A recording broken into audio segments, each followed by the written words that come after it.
Have a good day, class 9 student. Now start chapter number 2, topic the Civil War 4.1. When the Bolshevik ordered land redistribution, the Russian army began to break up. Soldiers, mostly peasants, wished to go home for the redistribution and disturbed. जब Bolshevik ने power में आया, Bolshevik party, तब उन लोगों ने, इससे पहले भी तुम लोग सुने हो कि जो लैंड था, खेती बाड़ी करने का जो ज़मीन था, उसको रीडिस्ट्रीब्यूशन करने के लिए प्लानिंग करना शुरू किया, इवन रीडिस्ट्रीब्यूशन करना भी शुरू किया था। तो इस टाइम रशियन का जो आर्मी था वो ब्रेकअप हो गया, वो टूटने लगा। क्यों? क्योंकि सोल्जर ज़्यादातर कौन थे? युद्ध करने गया था पीजेंट लोग, मतलब वही फार्मर लोग या किसान लोग, वो लोग ही युद्ध करने गए थे। तो वो लोग घर आने के लिए जल्दबाजी कर रहा था कि घर आके वो लोग अपना अपना ज़मीन जो है उसको एक्वायर कर सके। वो जो नोबेलिस्ट लोग पहले एक्वायर करके रखे थे। Non Bolshevik socialist liberal and supporters of autocracy comment the Bolshevik uprising. तो Bolshevik party, non Bolshevik party के जो लोग थे, मतलब जो लोग बॉल्शेविक पार्टी के लोग नहीं थे, ऐसे लोग liberal supporters and autocracy comment the Bolshevik uprising. तो वो लोग क्या कि जो लोग बॉल्शेविक पार्टी के विरोध थे या बॉल्शेविक पार्टी के खिलाफ थे, वो लोग बॉल्शेविक पार्टी के कामकाज के ऊपर थोड़ा विरुद्धाचरण करने लगा। Their leader moved to South Russia and organized troops to fight the Bolshevik (bracket में the raid). उन लोगों के लीडर साउथ रशिया की तरफ चला गया और वहाँ पर जाके एक ट्रूप ऑर्गेनाइज करना शुरू किया। क्यों? ताकि बॉल्शेविक पार्टी के खिलाफ लड़ाई कर सके। बॉल्शेविक पार्टी का जो ट्रूप है या आर्म फोर्स है, उसको द रेड कहा जाता था। During the 1918 and 1919 the green (bracket में सोशलिस्ट रेवोल्यूशनरीज) पार्टी के लोगों को ग्रीन्स कहा जाता था। एंड द वाइट प्रोटेजर, वाइट किन लोगों को कहा जाता था? जो लोग पहले से ही राजा के साथ थे, उन्हीं लोगों को। Controlled most of the Russian empire, Russia के ज़्यादा से ज़्यादा एरिया वो लोग धीरे धीरे कंट्रोल करना शुरू किया। They were backed by French, American, British and Japanese troop, all those forces who were worried at the growth of socialism in Russia। तो क्या हुआ? बॉल्शेविक पार्टी की जो आर्मी थे वो लोग थे रेड, और सोशलिस्ट रेवोल्यूशनरीज पार्टी की जो आर्मी थे वो लोग थे ग्रीन, और जार जो राजा थे पहले, उनका जो आर्मी थे वो थे वाइट्स। तो ग्रीन और वाइट ने मिलकर ज़्यादातर रशियन एम्पायर को कंट्रोल कर रहा था। वो लोग, और क्या, उन लोगों को सपोर्ट कौन कर रहा था? French, America, British, Japanese troop उन लोगों को सपोर्ट कर रहा था, ताकि रशिया में सोशलिज्म दोबारा वापस, या सोशलिज्म का जो सिस्टम है ये ठीक तरीके से ना चल पाए। As this troop and the Bolshevik fought civil war, ये सब ट्रूप जो थे, मतलब ग्रीन, वाइट, ये सब ट्रूप लोग सिविल वॉर मतलब गृह युद्ध, मतलब आपस में दंगा लगाने की कोशिश करना शुरू किए। लूटपाट, बैंड्रेटरी मतलब रॉबरी, ये सब करना शुरू किया। ये एकदम मतलब लूटपाट, एक दूसरे को मारना, काटना, पीटना, ये सब कुछ कॉमन बात हो गया रशिया में। Supporters of private property among whites took harsh step with peasant who had seized land.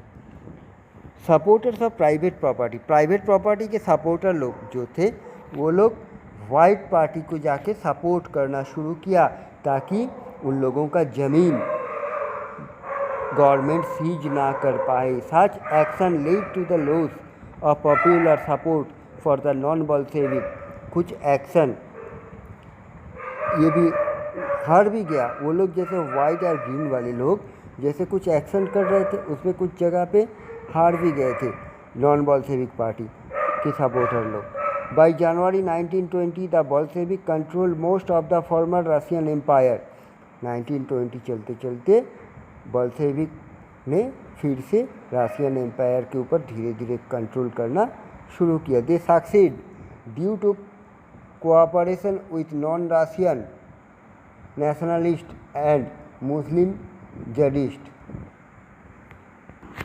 तो बोल्शेविक पार्टी ने रशिया में ज़्यादा से ज़्यादा एम्पायर फिर से कब्जा करने के लिए करने का कारण एक था कि non Russian nationalist and Muslim Jadidists लोगों का कोऑपरेशन. नॉन रशियन नेशनलिस्ट मतलब रशिया जब यूएसएसआर में टूट गया था उस टाइम 15 स्टेट बना था. उस 15 स्टेट में सिर्फ रशिया को छोड़ के दूसरे भी एरियाज जो संगठित हुआ था उस एरिया से लोगों को इंस्पायर्ड किया और कोऑपरेशन करने के लिए कहा. और उन लोगों के कोऑपरेशन के जरिए रशियन जो बोल्शेविक पार्टी थे उन्होंने रशिया में फिर से कब्जा कर लिया. इसमें और एक संगठन था मुस्लिम जडिसिस. मतलब मुस्लिम जडिसिस क्या है? नहीं, मुस्लिम जो कम्युनिटीज़ है उन लोगों को ज़्यादा से ज़्यादा मोटिवेट करना, इवन इन्फ्लुएंस देना. जैसे उन लोगों को समाज में आगे बढ़ाने की कोशिश जो लोग कर रहे थे उन लोगों को जडिसिस कह रहा था.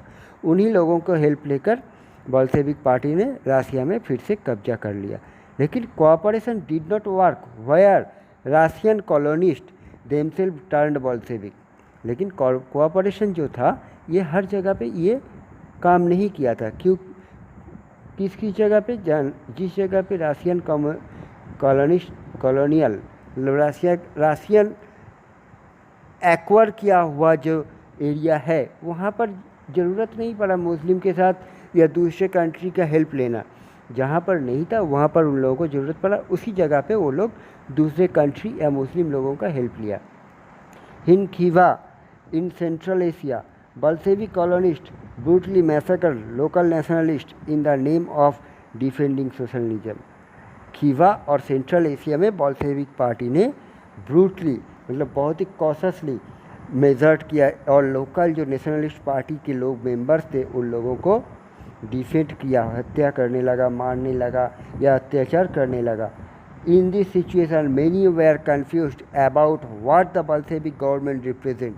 इस सिचुएशन में जाके बहुत सारे लोगों को ये सोचने पे मजबूर हो गया कि बोल्शेविक का जो गवर्नमेंट उन लोग बनाया है ये लोग एक्चुअली आखिर में क्या दिखाना चाह रहा है देश के ऊपर या समाज के ऊपर या कॉमन पीपल को क्या दिखाना चाहती हैं. Next, partly to remedy this most non Russian nationalist were given political autonomy in the Soviet Union bracket में USSR. The state the Bolshevik created from the Russian empire in December 1922. तो partly the remedy this, ये जो non Russian लोगों को के ऊपर अत्याचार करना शुरू किया थे बोल्शेविक पार्टी के लोग, तो इसके मतलब लाइक घाव के ऊपर मलहम लगाना. ये ऑटोनॉमी उन लोगों को घाव के ऊपर मलहम लगाते हुए उन लोगों को कुछ ऑटोनॉमी दे दिया गया था, कुछ पावर दे दिया था. कैसे? Autonomy means the right to governor themselves. तो उन लोगों को अलग से गवर्नर बनाने के लिए या अपना देश चलाने के लिए एक गवर्नमेंट बनाने का परमिशन दे दिया गया था. In the Soviet Union USSR the state the Bolshevik created from the Russian empire in December 1922. ये जो नॉन रशियन कहा जा रहा है बार बार, ये नॉन रशियन क्या है ना? सोवियत यूनियन यूएसएसआर दिसंबर 1922 में बोल्शेविक पार्टी आने से पहले जो ज़ार ने एक रशिया को डिवाइड किया था, वेरियस बहुत सारे टुकड़ा पार्ट में डिवाइड किया था ताकि अच्छे ढंग से उसको चला पाए. इसी में नियर अबाउट 15 का स्टेट बनाया था. इसी 15 स्टेट तो रशिया को छोड़ के और भी जो 13-14 था तो उसी को परमिशन दे दिया गया था कि तुम लोग अलग अलग गवर्नमेंट बनाओ और अलग अलग तरीके का काम करो. But since this was combined with the unpopular policies that the Bolshevik forced the local government to follow. But कुछ जगह पे तभी भी बोल्शेविक पार्टी ने एक्वायर करके रखा था। उन लोगों को सरकार बनाने के लिए कहा था, लेकिन कुछ रूल्स एंड रेगुलेशन जो था वो बोल्शेविक पार्टी का उन लोगों को फॉलो करना पड़ रहा था, जो वो लोग नहीं चाहते थे। For example, like the harsh discouragement of nomadism. Nomadism को डिस्करेजमेंट कर रहा था। नोमैडिज्म क्या है? देखो साइड में लिखा है, lifestyle of those who do not live in one place but move from area to area to earn their living। नोमैडिज्म कौन लोग हैं? लाइफस्टाइल बिलोंग्स करने के लिए या अपना जीवन व्यतीत करने के लिए जो लोगों के पास एक फिक्स्ड एरिया नहीं है या रहने का जगह नहीं है, वो लोग इधर उधर मूवमेंट करते हुए ही रहते हैं, अपना जीवन व्यतीत करता है, मतलब एक जगह से दूसरी जगह, जिसको हम लोग पास्टोरलाइजेशन सोसाइटी कहते हैं। जैसे यहाँ हमारे देश में भी है, अभी दूसरे देश में भी है, बहुत सारे हम लोग देखते हैं कि कुछ लोगों का स्थायी घर नहीं होता है। वो लोग अभी इस जगह पे रुक रहा है, 1 साल 2 साल रुक गया, कुछ 1 साल 2 साल यहीं पर रुक के खाना वाना खाया या अपना रोटी रोजी चलाया, उसके बाद उन लोगों को अच्छा नहीं लगा, फिर दूसरी जगह चला गया। ऐसे लोग के जो लाइफस्टाइल्स बिलोंग्स कर रहे थे, इसके ऊपर वो लोग बोल्शेविक पार्टी ने कुछ आरोप या प्रतिबंधकता लगाया। इसको लेते हुए वो लोग, जिन लोगों को ऑटोनॉमी दिया गया था, वो लोग इसको मान नहीं पाए। Their attempt to win over different nationalist were only partly successful. इसीलिए हर जगह पे बोल्शेविक पार्टी ने अपना हक या अपना अधिकार जमा नहीं पाया। कुछ कुछ हिस्से में वो लोग कर पाए थे, पूरे हिस्से में सक्सेसफुल नहीं हुआ था। So that's it for today. Have a good day and good bye.